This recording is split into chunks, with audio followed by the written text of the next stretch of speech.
नमस्कार, आप देख रहे हैं बिस्तक। मैं हूं रजत देवगन। आज बाजार में बेहद ही सीमित दायरे में कामकाज हो रहा था दोपहर तक, लेकिन दोपहर को अंतिम 1 घंटे में बहुत ही तगड़ी खरीदारी मार्केट पे देखने को मिली है। तो जाते जाते बाजार में एकदम से चाल पलटी है। क्यों हुआ ऐसा इस वीडियो में बताएंगे, शुरू से आखिर तक ये वीडियो जरूर दिखेगा। बाजार को कुछ ऐसी सी भनक जरूर लगी जिसकी वजह से एकदम से ये खरीदारी हुई है। अब हो सकता है कि वो ट्रेड डील के रूप में सामने निकल के आए, क्योंकि बहुत समय से इशू पेंडिंग है। 90 दिनों का ग्रेस पीरियड कल खत्म हो रहा है 9 जुलाई को। हालांकि अब डोनाल्ड ट्रंप ने जो टैरिफ लगाए हैं 14 देशों पे 25 से 40% के टैरिफ इंपोज करती हैं और तारीख रख दी है 1 अगस्त से जो ये टैरिफ देने हैं। तो 9 जुलाई का कुछ उतना महत्व नहीं रह जाता, लेकिन ये तारीख ऐसी थी जिसको बहुत समय से हम डिस्कस कर रहे थे और वो तारीख है अब कल। और भारत के साथ अभी तक कोई ट्रेड डील हुई नहीं। अगर कोई ऐसी अनाउंसमेंट आज रात को आ जाती है तो एक बड़ा बूस्टर डोज बनता हुआ नजर आएगा। अब आज आती है, कल आती है या फिर परसों, तो देखना पड़ेगा। लेकिन बाजार ने कुछ आज ऐसा फैक्टर इन करने की कोशिश की जो हैरान करने वाला था। पूरा दिन रेंज में कामकाज करता हुआ नजर आया और जाते जाते जो तेजी बनी है उसने आज हैरान किया। देखिए, हुआ ये कि आज 25,427 के लेवल पे ओपन हो गए और उसके बाद पता ही नहीं जा रहा था कहां पर जाना है कहां नहीं, कुछ समझ में आ रहा था। बिल्कुल एक रेंज बाउंड सेशन रहा, बिल्कुल डल सेशन। 25,424 का आज के दिन का हाई है और निहायती सुस्त कारोबार के बीच में एकदम से ट्रेडर्स ने लपकने शुरू कर दिए सौदे, और जो मंदी करने वाले थे वो बैकफुट पे और सौदे पलटते देखे हमने अंतिम 45 मिनट की जो ट्रेडिंग हुई उसमें। तो 25,548 का आज के दिन का हाई लग गया। क्लोजिंग आई है 25,522 के लेवल की। अगर आप 1:30 बजे तक पूछते कि कोई ऐसा मूव आने वाला है तो बिल्कुल नहीं, कोई नहीं कह सकता था ऐसा मूव आएगा। लेकिन हो गया गदर मार्केट पे। 61 पॉइंट्स की तेजी के साथ निफ्टी बंद हो गया और शानदार रिकवरी के साथ बैंक निफ्टी 307 अंकों की बढ़त के साथ 57,256 के लेवल पे बंद हो गया। सेंसेक्स 270 अंक चढ़कर 83,712 के लेवल पे बंद हो गया। ब्रेकआउट नहीं आया है अभी भी रेंज में फंसे हुए हो अगर ब्रॉड चार्ट्स पे देखोगे तो। लेकिन किसको पता कोई बड़ी अनाउंसमेंट आ जाए और उसका एक इम्पैक्ट पड़ जाए स्टॉक मार्केट पे। तो ट्रेडर्स ने आज थोड़ा सा जो मंदी करने वाले थे वो कॉशियस हुए और उनने थोड़े से सौदे काटे। तो 27 शेयर्स आज निफ्टी के चढ़ गए, 23 गिरे। और ब्रॉडर मार्केट्स पे 1,352 शेयर्स चढ़े हैं, 1,564 शेयर्स गिरे हैं। लेकिन जो निफ्टी पे सबसे तेज हुआ उसमें बिजनेस अपडेट का असर था। कोटक महिंद्रा बैंक, ये स्टॉक 3.5% चढ़ गया। फिर इटर्नल 2% के करीब ऊपर था। एशियन पेंट्स, एनटीपीसी और ग्रासिम जैसे स्टॉक्स में आज के सत्र में एक्शन 1% से 2% ऊपर की ओर था। निफ्टी लूजर्स में टाइटन आज के दिन का एक्सीडेंट था, क्योंकि बिजनेस अपडेट्स के बाद एकदम से ये स्टॉक आज क्रैक हो गया, 6% नीचे आ गया। डॉक्टर रेड्डीज 2% नीचे, सिप्ला 1% नीचे। बजाज ऑटो और ट्रेंड भी आज नीचे जाते हुए नजर आए। अच्छा, इससे भी ये समझ में आता है निफ्टी लूजर्स की सूची को देख के कि आज डिफेंसिव मूड पे तो था ही नहीं मार्केट, चौके छक्के लगाने की तैयारी है। बस ये कोई बड़े ट्रिगर का इंतजार हो रहा है और देखते हैं कि वो बड़ा ट्रिगर यूएस और इंडिया की मिनी ट्रेड डील के रूप में आता है कि नहीं। एफएनओ गेनर्स में एनएचपीसी 4% ऊपर, कोटक महिंद्रा बैंक 3.5% ऊपर, डिलीवरी, आईएफएल, एचडीएफसी, एएमसी 2.25%, 3% चढ़ गए। एफएनओ लूजर्स में टाइटन ही नजर आएगा आपको 6% नीचे, निफ्टी का टॉप लूजर है। फिर बॉम्बे स्टॉक एक्सचेंज, जो जेन स्ट्रीट का मुद्दा है ना, ये कितना गहरा है इसी का आंकड़े लगाना मुश्किल हो रहा है। इसके कारण ये जो स्टॉक मार्केट इंफ्रास्ट्रक्चर वाली जो कंपनियां हैं ये टूट रही हैं। बीएससी 6% नीचे आज चला गया, एंजल 3.5% नीचे, एमसीएक्स 3% नीचे। फिर फार्मा की हालत तो वैसे ही टाइट थी आज, ऑरबिंदो फार्मा 3% टूट गया।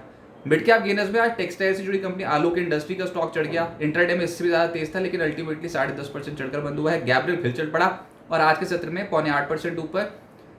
कार्टरेट 6.5% ऊपर। रेमंड लाइफस्टाइल लगभग 6.25% चढ़ा है। लेमन ट्री और सोनाटा सॉफ्टवेयर भी 5.5% ऊपर रहे। मिड कैप लूजर्स में शारदा मोटर 7% नीचे, किर्लोस्कर ब्रदर्स 5.5% नीचे, गैलेक्सी सर्वेक्टेंट 4.25% नीचे ला गया। सनोफी कंज्यूमर, पीसी ज्वेलर और कोहांस, इन स्टॉक्स में आज के सत्र में 4.25% 4.25% की गिरावट देखने को मिली। सेक्टर जो बाजार को बहुत अच्छा लगा वो था टेक्सटाइल। एक्सपोर्ट से जुड़ी जो कंपनियां हैं वो एकदम से चली हैं, और ये इसीलिए है कि यूएस और इंडिया की जो मिनी ट्रेड डील की बातें सामने निकल के आ रही हैं वो एकदम से अट्रैक्टिव बना रही हैं इस सेक्टर को। ट्रेडर्स ने लपके आज टेक्सटाइल स्टॉक्स। डॉनियर 7% ऊपर। रेमंड लाइफस्टाइल, ये स्टॉक चढ़ गया 6.5%। संगम इंडिया 4.5% ऊपर। केपीआर मिल 4.25% चढ़ा है। ट्राइडेंट, गोकुलदास एक्सपोर्ट 2.5% से 4.25% चढ़ गए। फिर रियल एस्टेट स्टॉक्स में खरीदारी हुई है। ब्रिगेड, प्रेस्टीज, डीएलएफ, अनंतराज और फीनिक्स लिमिटेड 1% से 2.5% ऊपर। फाइनेंशियल स्टॉक्स में कोटक महिंद्रा बैंक लीड कर रहा था 3.5%। उसके अलावा एचडीएफसी, एएमसी, पीएफसी, आरईसी, इन स्टॉक्स में तेजी थी। एसबीआई कार्ड और एसबीआई भी हरे निशान में बंद हुए हैं। आईटी स्टॉक्स में एक तो ये यूएस और इंडिया की ट्रेड डील का ट्रिगर है और दूसरा टीसीएस के नतीजे आने वाले हैं 10 जुलाई को। उससे पहले आईटी स्टॉक्स में खरीदारी लौटी है। Mphasis, Wipro, Infosys, tech Mahindra, LTI आधे फीसदी 1% ऊपर आए।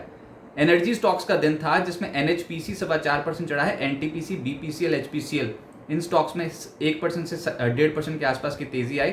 जीवी, टीएनडी और जेएसडब्ल्यू एनर्जी भी आज हरे निशान की क्लोजिंग दिखा गए। जो नहीं चले उसमें था फार्मा की पिटाई हो गई। बहुत ही तेज गति से चल रहा था ये सेक्टर, तमाम स्टॉक्स बहुत एक्शन में थे, लेकिन अब हुई है मुनाफा वसूली और आज ऑरबिंदो फार्मा 3.5% नीचे, ल्यूपेन 3% नीचे, ग्रान्यूल्स 2.25% नीचे चला गया। फोर्टिस और डॉक्टर रेड्डीज भी 2% के करीब नीचे आ गए। और कंज्यूमर ड्यूरेबल इंडेक्स से जुड़ी जो कंपनियां हैं उनकी हालत आज थोड़ी टाइट हो गई। टाइटन है इसमें और इसमें 6% नीचे, आज निफ्टी का टॉप लूजर। फिर वर्लपूल 3% नीचे, पीजी इलेक्ट्रोप्लास्ट 2.5% नीचे चला गया। सीजी कंज्यूमर और कल्याण कुंज ज्वेलर्स, यहाँ पर हुई है प्रॉफिट बुकिंग। अब आगे क्या होगा? आज के दिन का एपिसोड शुरुआती सत्र में रेंज बाउंड और उसके बाद जाते जाते तगड़ी खरीदारी और बहुत ही शार्प खरीदारी थी। आप देखो निफ्टी और निफ्टी बैंक का चार्ट, आपको पता लगेगा आज अंतिम सत्र में क्या खेल हो गया मार्केट में। कुछ तो ऐसा है जिसपे बाजार ने बड़ी बेट लगा दी और हम एक्सपेक्ट करके चल रहे हैं भारत और यूएस के बीच में मिनी ट्रेड डील की खबर कभी भी आ सकती है। और नेगोशिएशंस दोनों ही कंट्रीज बहुत तगड़े तरीके से कर रही है एक दूसरे का, म्यूचुअल बेनिफिट ही होगा तभी ये ट्रेड डील साइन होगी। ट्रंप के दबाव में तो होने वाला है नहीं। डोनाल्ड ट्रंप ने हालांकि 14 देशों के ऊपर 25% से 40% के टैरिफ इम्पोज कर दिए हैं, लेकिन भारत की स्थिति बिल्कुल अलग है उन देशों से और नेगोशिएशंस इसलिए भारत सरकार बहुत ही एग्रेसिवली कर रही है। मिनी ट्रेड डील अगर होती है तो सेंटिमेंट ऑब्वियसली अच्छा हो जाएगा, लेकिन प्लीज़ और प्लीज़ इस फोमो फैक्टर को अपने ऊपर मत आने दें, क्योंकि रिजल्ट सीजन बाजार के लिए बड़ा ट्रिगर है।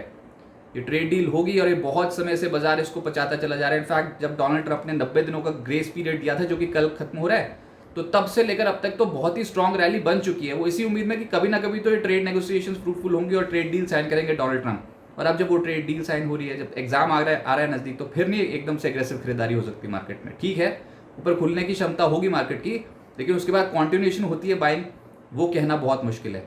तो ऐसे लपक लुपक के कुछ भी खरीदारी ना करें, सिस्टमैटिकली करें, अपने कंट्रोल में रखें अपनी पोजीशंस, इमोशंस ना हावी होने दें अपने ऊपर। 3 सत्रों से निचले स्तरों से खरीदारी हो रही है, बार बार नीचे जा रहे हैं, तो फिर उसके बाद पुल बैक आ रहा है। एक्सपोर्ट से जुड़ी जो कंपनियां होंगी उनके ऊपर अट्रैक्टिव बेट लगती हुई नजर आएगी। अभी भी ब्रेकआउट नहीं हुआ, अभी भी आप लॉन्ग टर्म चार्ट पे देखोगे तो 25,600 का एक बहुत ही तगड़ा रेजिस्टेंस से मार्केट के पास है, जो इसको इतना इजीली क्रॉस नहीं किया। अगर होगा ट्रेड डील का तो 25,600 के लेवल के ऊपर ही जाके खुल जाओगे।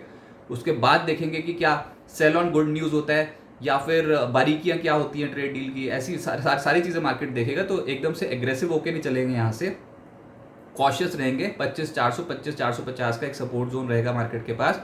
और मैं क्यों कह रहा हूँ कि एकदम से एग्रेसिव नहीं होंगे, क्योंकि टीसीएस के नतीजे आने वाले हैं 10 जुलाई को, और उसके बाद तो फिर रिजल्ट्स की झड़ी लग जाएगी ना। तो Q1 रिजल्ट्स ही बाजार की डायरेक्शन तय कर सकते हैं। ट्रेड डील के लिए हमको बहुत समय मिल गया है, बाजार इसको फैक्टर इन करके चल रहा है। ये अनफोर्सिन इवेंट नहीं है, हमको बस देखना ये है कि कितना टैक्स हमारे ऊपर लगता है। 10% लगता है, 12 लगता है, 20 लगता है, कितना लगता है, बस वो देखना है एक तो हमको। और उसके बाद फिर किन किन मुद्दों पे, किन किन सेगमेंट्स पे ये जो ट्रेड नेगोशिएशंस हुई हैं वो सामने निकल के आएंगी, उसकी बारीकियां हमको देखनी है। तो ये 2 इंपॉर्टेंट चीज़ें देखनी है, उसके लिए बाजार थोड़ा रुका हुआ है। लेकिन मैं फिर कहूँगा फोमो फैक्टर अपने ऊपर हावी ना होने दे किसी भी लिहाज से। और कभी भी अगर नीचे आपका कोई स्टॉक, गुड क्वालिटी स्टॉक आपको मिल जाए रिजल्ट सीजन में, तो उसको खरीदने की चेष्टा करें। और ये मार्केट हेल्दी है, डिप मिल गया तो उसमें भी खरीदारी करने की सामने निकल के आएगी बात। लेकिन एफओएमसी की बैठक के मिनट्स भी आज जारी हो जाएंगे, हम उसको कम अहमियत दे रहे हैं अभी। अब जो मेजर अहमियत दे रहे हैं वो भारत और यूएस की मिनी ट्रेड डील की संभावना को दे रहे हैं, और बाजार ने उसको कहीं ना कहीं आज पहली फैक्टर करने की कोशिश की है। देखते हैं कब होता है, लेकिन उसका असर इमीडिएट टर्म्स में, शॉर्ट टर्म में तो डेफिनेटली देखने को मिलेगा। और उसके बाद जो नेक्स्ट बड़ा ट्रिगर मार्केट के पास होगा अर्निंग सीजन।